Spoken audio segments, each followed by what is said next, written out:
by telling you all this, I want you to understand that different triple XML lights are going to have different capabilities. So in order to get the capability that this one has, we had to go with a fairly large reflector. It's about 72 millimeters across the inside of the bezel here. Again, it's 7¼ inches long, and just a really nice size overall. This is actually I would consider this to have enough throw to be a searchlight, or classified as a searchlight. It comes in just a little bit behind the SR90 in throw capability, but the nice thing is that, you know, this one takes a dedicated pack with eight 18650s in there. This light has since been replaced by the SR95, by the way. This one runs on the 4 18650s that are user replaceable. So as newer, higher capacity cells come out, we can put those in this light and get more performance out of it. This one, we just have to hope that Olight or whoever the manufacturer would be on a particular light of a proprietary pack like this uses updated cells, and when the SR95 came out, they used an updated higher capacity cell. So it's nice to see some manufacturers keep up on that. But look at the difference in size here. We're talking about 3.71 pounds compared to 1.52 pounds with these ReadyLast 3100 milliamp hour, 3100 milliamp hour cells. So big difference in size and weight from the front end. And you'll see in my videos that this thing really holds its own when it comes to the category of throw. And in fact, the beam, because it's an 80-degree beam, it's much more useful. It's a much wider beam. So, you know, our eyes take in information from a fairly wide angle. And so when you're looking through a fairly narrow beam on something like this SR90, it kind of gives you a little bit of tunnel vision, especially close up. Now far out when you're looking, you're kind of dialed into a narrower degree of viewing anyhow, but closer up, the wider beam of this really helps out. So does the extra lumens. We've got 2600 lumens in this light as compared to about anywhere from 1400 to 1900 lumens in the SR90, depending on who you talk to or what test you look at. My SR90 just seems to be a little bit of an overperformer compared to some of them out there. So I think I lucked out a little bit. This one's about a 100,000 throw. Correction, that's my 5th time out, because last night I was out here and the wind was blowing so hard it almost knocked my tripod over. Anyhow, we're finally there now. A little perseverance. What you're looking at here is the SR90. That previous video I was saying all kinds of goofy stuff, calling it SR95. This is the SR90. Alright, here's the TK75. A lot broader beam. It's a lot more useful as kind of a wider area searchlight. If I was trying to search for something out here, I would definitely prefer the TK75. It's more lumens and it's got a much wider beam. SR90 has a slight advantage in the throw department, but it's pretty slight. Okay, TK75. SR90. Okay, TK75 on the right. SR90 on the left.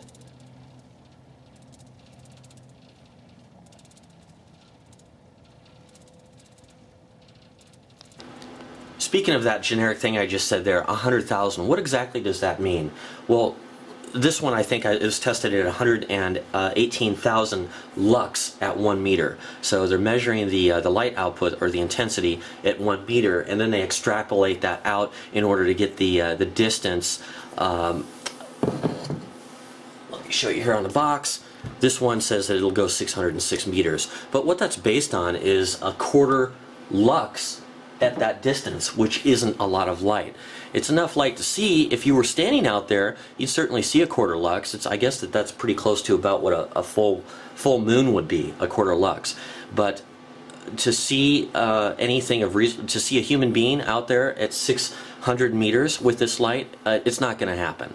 Now, when it comes to these throw figures that they throw around out there, or they toss around out there, my rule of thumb is if you see a light advertised to throw 606 meters or 606 yards, whatever, just roughly convert it into feet.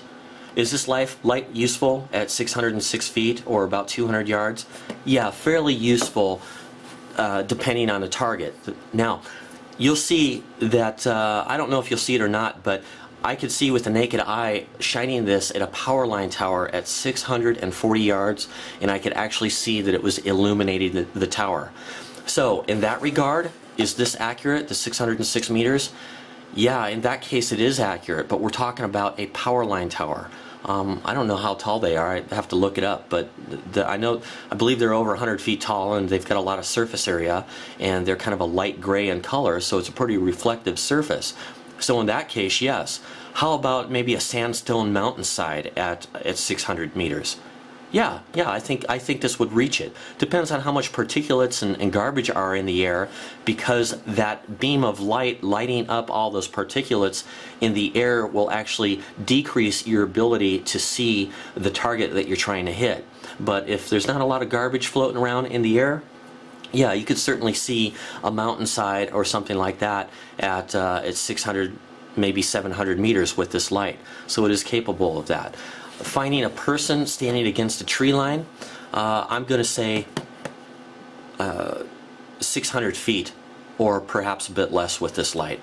So that's the real number, guys. That's how this stuff works in actual practice. So these are definitely exaggerated, best case scenario claims, and in fact I did verify, yeah, I could see a Powerline Tower at 640 yards with the TK75. So hopefully that'll show up on camera. I haven't seen that footage yet. Alright guys, this time I've zoomed in a little bit, and between this Powerline Tower and this pole over here is the next Powerline Tower down, which is exactly 600 yards from where I'm standing right now.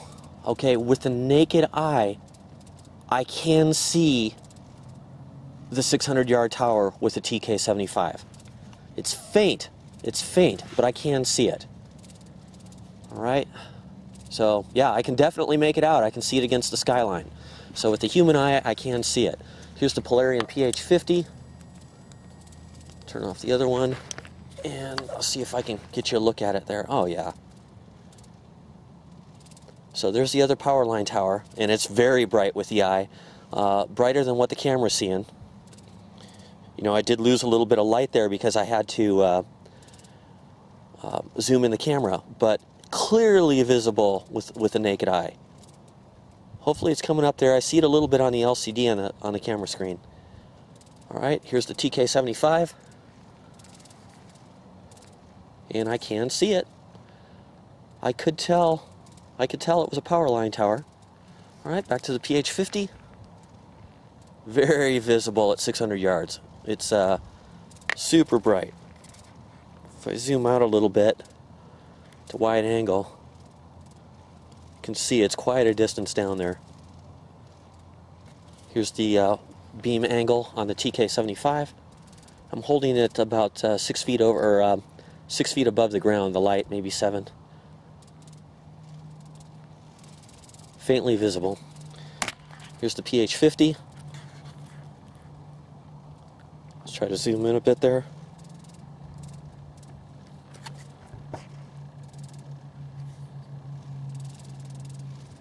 So that's the Polarlight PH50, no problem.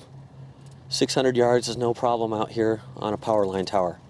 On a human being standing out there, yeah, that's a pretty small target. But on a big Powerline Tower, no problem, even for the video camera and the TK75. Obviously, the light's not about, or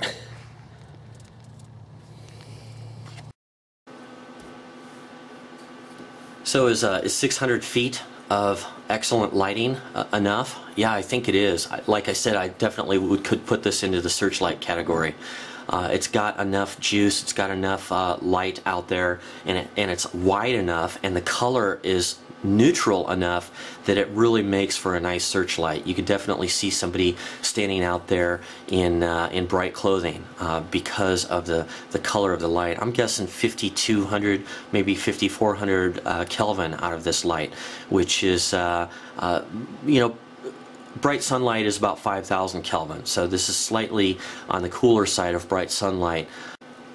Now, if a person doesn't want to be seen at 150, 200 meters with this light, you're still not going to see them. But if they're standing there in plain view up against the tree line, or let's say it's an animal and there's a lot of flashback or a lot of glow from the eyes, yeah, you could definitely see that. In fact, I'll bet you could see glow in an animal's eyes with this. You could probably see deer out to 3, maybe pushing 400 yards perhaps with this light. That would definitely be no problem. With an HID or something like that, it's going to be a lot further than a light like the Dual Abyss here. So, you know, again, higher surface brightness, more throw capability, more expense. Now I'm going to touch on HID a little bit here just so that I can show you the usefulness, the comparison of LED and how flexible it is to use. When it comes to high quality compact HIDs, it's very difficult to find one at a reasonable price point. These are military style lights. These are very high end. These are the best of the best. These Polarian, this one, the PH50 that you'll also see in the beam shots. But it's difficult to get one that is going to be reliable and is compact, you know, packable in a backpack. When it comes to HID, you know, just the nature of the electronics, the reflector size, the large bulb, the amount of power required. This one has 8 18650 batteries in it. You're going to have a larger format system there. Now, there's lots of inexpensive lights on eBay. We call it the generic 35 watt eBay light. Let's see if I can find a picture of it really. Alright, here's one right here for you. This is a generic style eBay light. These things are probably the most asked about light on Candle Power forums. The reason why, the price. You can see this one's 96 pounds, so obviously this is a European site, but the price, they can get into a, you know, $150 HID light, and wow, it's got 5,000 lumens or 8,000 lumens or whatever. They make these things anywhere from 35 watts, you can see all the way up to 85 watts. The build characteristics of this light are hit and miss. You know, it's not an expensive light. The battery packs are inexpensive and cheap. A lot of people bought these lights from reputable dealers on Candle Power forums, and sometimes it would take them several times to get a battery pack that worked. Just real hit and miss stuff there. They're typically one or two modes, so you might have a 45 and an 80 watt setting, but it's going to eat through these batteries. And we're back up to the big baseball bat style of the TK70 that we talked about earlier. It's a big, massive light. It's huge. So when it comes to lights like this and the TK70 and others, to me, I think its best use is going to be on somebody's back porch. And I say back porch because I think that that's the ideal use. Does that mean that a guy on a farm couldn't grab that light and go take a walk down his road? Of course not. If he wants to do that, that's fine. But he's not doing the type of stuff that I'm doing. He's not, you know, packing the light in the daytime and dealing with that weight and that size and that clumsiness just so that you can come out at nighttime. So that's why I like compact HIDs, compact flashlights, period. I just don't like the form factor of the 4D mag light, the 5D mag light, all these huge clubs. Most of the time I won't pack this anywhere. This is more of a vehicle born light for me. I would take this out of the vehicle to go search for something or get a glance at something. It's not to say that I couldn't throw it over my shoulder. I've actually done that before, back when I first got this light and took it on hikes. But if I can carry something like this at 1.52 pounds versus 3.7 or 4 pounds or heavier, the TK70 isn't that heavy, but you can see the size of it. To me, it's clumsy. And it's fine for the people who like that style and the performance and the convenience for them to have the 4D cell format, but this is so much more flexible. Now Fenix is actually adding battery packs. You can add a section to this with 4 more 18650 batteries and up to 12 18650 batteries in this light. Again, we're getting to the form factor that I'm not going to be interested in, but I could perhaps see using a 8 18650 format, even though it's going to be a little bit longer. However, rather than do that, I think I'll carry extra cells or purchase an extra carrier, something like that. And if the light goes dead on me, I'll pop off the tail cap, I'll put in a new battery pack, or I'll put in new cells, rather than walking around with a light with extra metal, extra aluminum, extra weight. I think I'd rather just carry the extra cells, to be honest. A lot of those HIDs are going to be either a single mode, like this one. This one's the PH50 or PH40, whatever wattage you have it in, or a dual mode like this. This is a 30 watt and a 45 watt. So it does give us a little bit of runtime flexibility. And that's what we're talking about here, is having that flexibility in runtime in the field. With an HID light, you don't really get that. A lot of them have proprietary battery packs.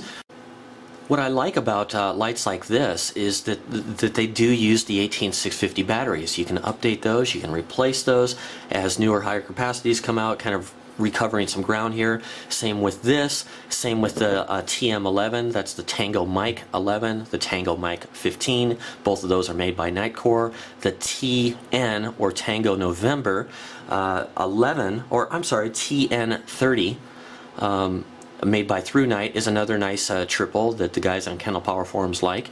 The reason that these lights are so handy is because they take these standard cells and they're overall very compact. Now we're up to 2600 lumens in this light. Let's go ahead and turn this on. You can see it started off in high there. I turned it down to low. In this low mode, I don't even know how many lumens that is, but the light will run for about 200 hours in that low level. I'm guessing, I don't know, it's hard to tell, maybe 15 lumens there.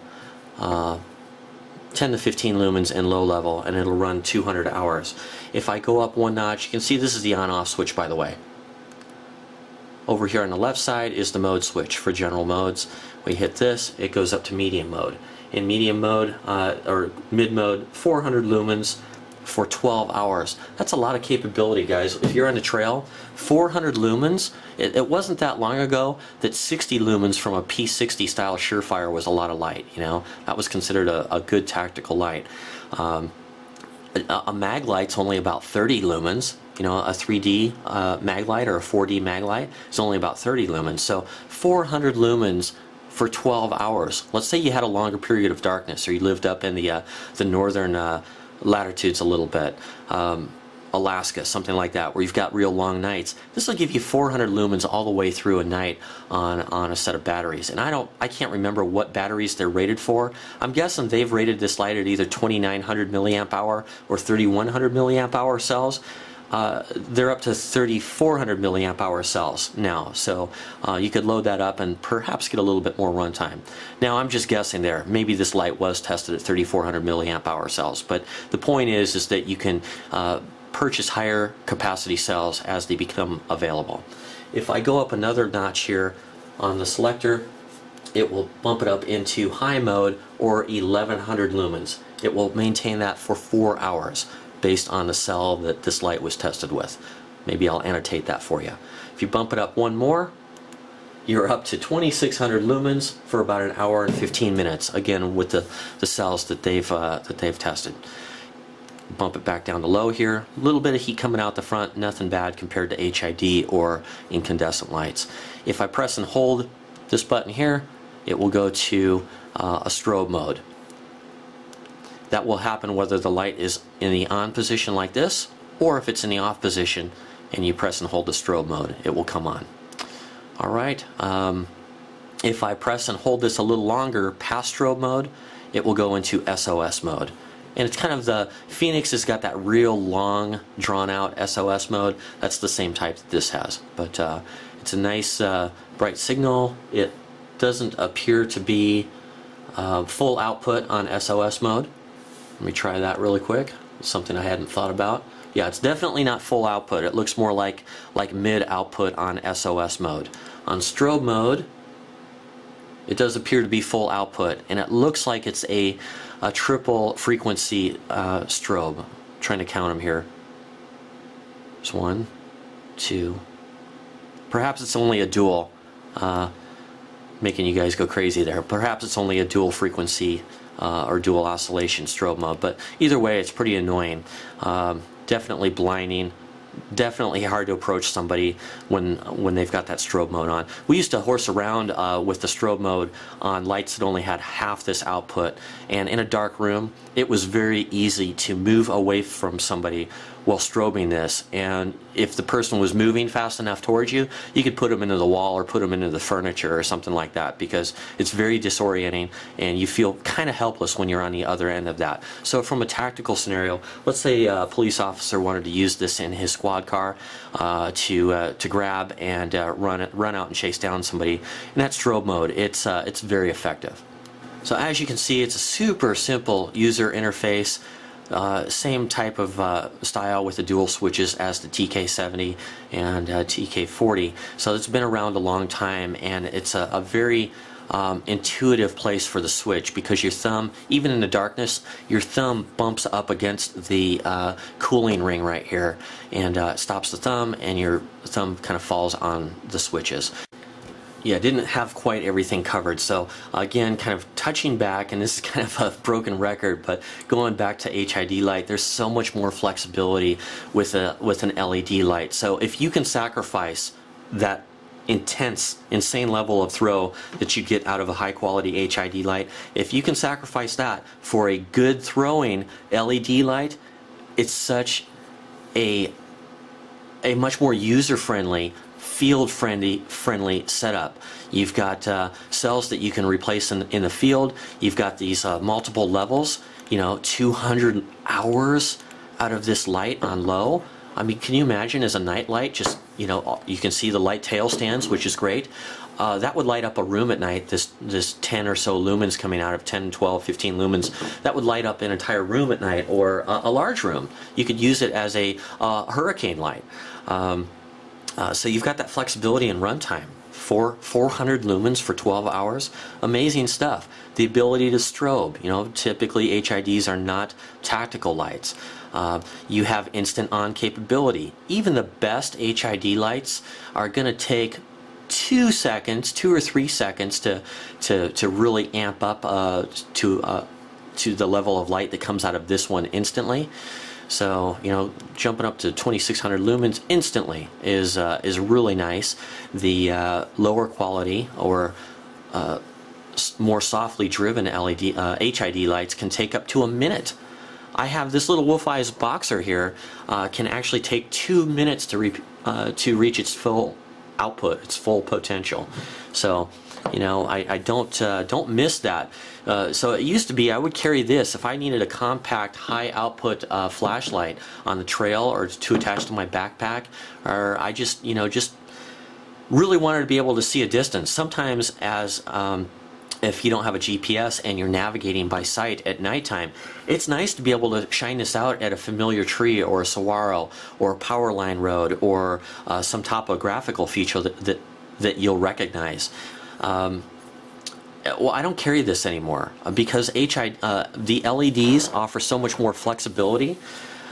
This has been kind of my hiking light now, so if I need something that's got a lot of output, that's going to give me a nice broad beam, this is what I've been carrying. Now, if I want to go with something a little bit larger but has a lot more throw capability, perhaps about 3 times the level of throw of this light. Every time I walk to the back of the truck, I think of something else. I just want to let you know that all of the both of the LEDs are in fresh batteries.